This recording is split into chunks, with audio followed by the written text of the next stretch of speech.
பாரூக்கு அதிகாரம் 2. எனவே நமக்கும் இஸ்ரேலை வழிநடத்தி வந்த நம் நீதி தலைவர்கள், மன்னர்கள், தலைவர்கள், யூதா நாட்டு மக்கள், இஸ்ரேல் நாட்டு மக்கள் ஆகிய அனைவருக்கும் எதிராக தாம் கூறியிருந்த வாக்கை ஆண்டவர் நிறைவேற்றினார்.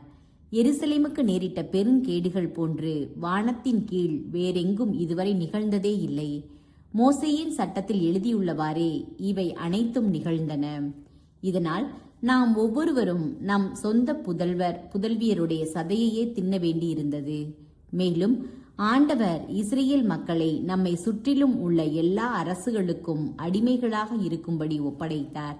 அண்டை நாட்டார் அனைவர் நடுவிலும் அவர்களை சிதறடித்தார். பழி சொல்லுக்கும் பாழ்நிலைக்கும் உள்ளாக்கினார். இவ்வாறு நாம் உயர்த்தப்படாமல் தாழ்த்தப்பட்டோம். ஏனெனில் நம் கடவுளாகிய ஆண்டவரின் குரலுக்கு பணிந்து நடக்காமல் அவருக்கு எதிராய் பாவம் செய்தோம். நம் கடவுளாகிய ஆண்டவருக்கு நீதி உரியது. ஆனால் நமக்கும் நம் மூதாதையருக்கும் இன்று போல தலை குனிவுதான் உரியது.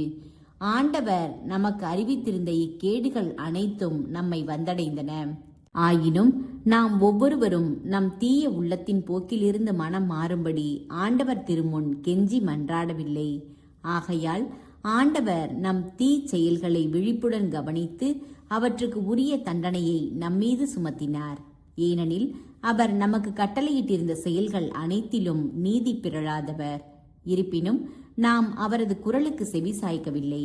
அவர் நமக்கு கொடுத்த கட்டளைகளின்படி நடக்கவும் இல்லை. விடுதலைக்காக மன்றாட்டு.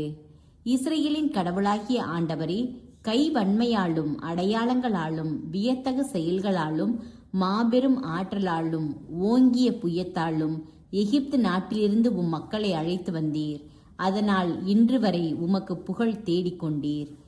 எங்கள் கடவுளாகிய ஆண்டவரே, நாங்கள் பாவம் செய்தோம், இறை பற்றில்லாதவர்களாய் வாழ்ந்தோம். உம்முடைய நீதி நெறிகள் எல்லாவற்றையும் மீறி நடந்தோம். உமது சீற்றம் எங்களை விட்டு நீங்கட்டும். ஏனென்றால் வேற்றினத்தார் நடுவே உம்மால் சிதறடிக்கப்பட்டுள்ள நாங்கள் எண்ணிக்கையில் குறைந்துள்ளோம். ஆண்டவரே, எங்கள் மன்றாட்டுக்கும் விண்ணப்பத்துக்கும் செவிசாயும். உம் பெயரின் பொருட்டு எங்களை விடுவியும். எங்களை நாடு கடத்தியோர் எங்கள் மீது இரக்கம் காட்ட செய்யும். இதனால் எங்கள் கடவுளாகிய ஆண்டவர் நீரே என்பதை உலகம் முழுவதும் அறிந்து கொள்ளும். ஏனெனில் இஸ்ரேலும் அவர் வழிமரபினரும் உமது பெயரை தாங்கியுள்ளனர். ஆண்டவரே, உமது தூய இல்லத்திலிருந்து எங்களை கண்ணோக்கும், எங்களை நினைவு கூறும்.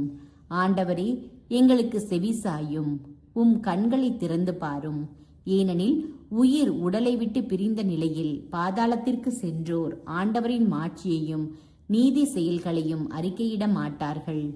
ஆனால் ஆண்டவரே, மிகவும் துன்புற்று, குனிவுற்று, தளர்வுற்று, பார்வை குன்றி, பசியுற்று திரியும் மனிதரே உம் மாட்சியையும் நீதியையும் அறிக்கையிடுவர். எங்கள் கடவுளாகிய ஆண்டவரே, எங்கள் மூதாதையர்கள், மன்னர்கள் ஆகியோருடைய நீதி செயல்களை முன்னிட்டு உம் திருமுன் நாங்கள் உமது இரக்கத்தை கெஞ்சி மன்றாடவில்லை. உம் அடியார்களாகிய இறைவாக்கினர்கள் வாயிலாக நீர் கூறியிருந்தவாறு உம் சினத்தையும் சீற்றத்தையும் எங்கள் மீது காட்டினீர். அவர்கள் உரைத்தது பின்வருமாறு: ஆண்டவர் இவ்வாறு கூறுகிறார்: நீங்கள் தாழ் பணிந்து பாபிலோன் மன்னருக்கு பணிவிடை புரிவீர்களாயின் நான் உங்கள் மூதாதையருக்கு கொடுத்த நாட்டில் நீங்கள் தொடர்ந்து வாழ்வீர்கள். ஆனால் நீங்கள் ஆண்டவரின் குரலுக்கு செவி சாய்க்காமலும் பாபிலோனிய மன்னருக்கு பணிவிடை புரியாமலும் இருந்தால் யூதாவின் நகர்களிலும் எருசலேமின் தெருக்களிலும் மகிழ்ச்சியின் ஒளியும் அக்களிப்பின் ஆரவாரமும் மணமக்களின் குரல் ஒளியும் அற்றுப்போக செய்வேன். நாடு முழுவதும் குடியிருப்பாரற்று பாழடைந்து போகும்.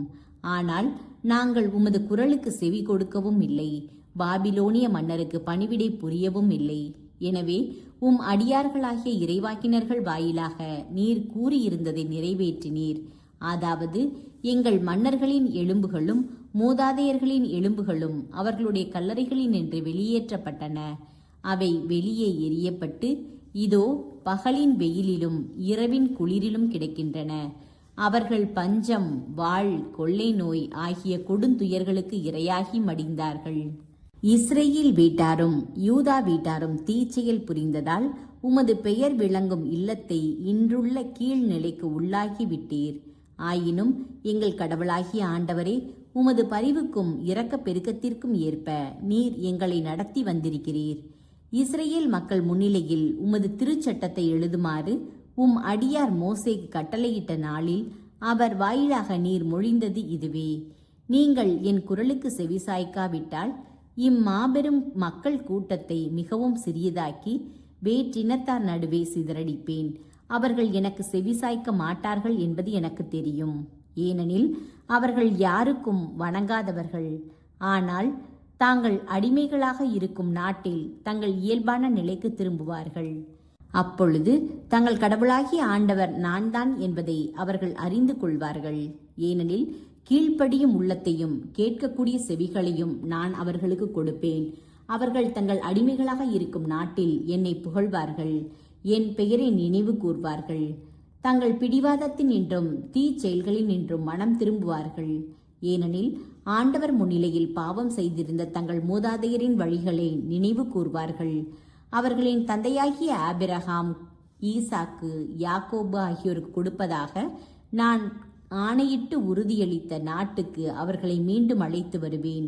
அவர்கள் அதை ஆள்வார்கள். நான் அவர்களை பெருக செய்வேன். அவர்கள் எண்ணிக்கையில் குறைய மாட்டார்கள். நான் அவர்களோடு முடிவில்லா உடன்படிக்கை ஒன்றை செய்து கொள்வேன். அதனால் நான் அவர்களுக்கு கடவுளாயிருப்பேன், அவர்கள் எனக்கு மக்களாயிருப்பார்கள். என் கடவுளாகிய இஸ்ரேலுக்கு நான் கொடுத்துள்ள நாட்டிலிருந்து அவர்களை இனிமேல் வெளியேற்ற மாட்டேன்.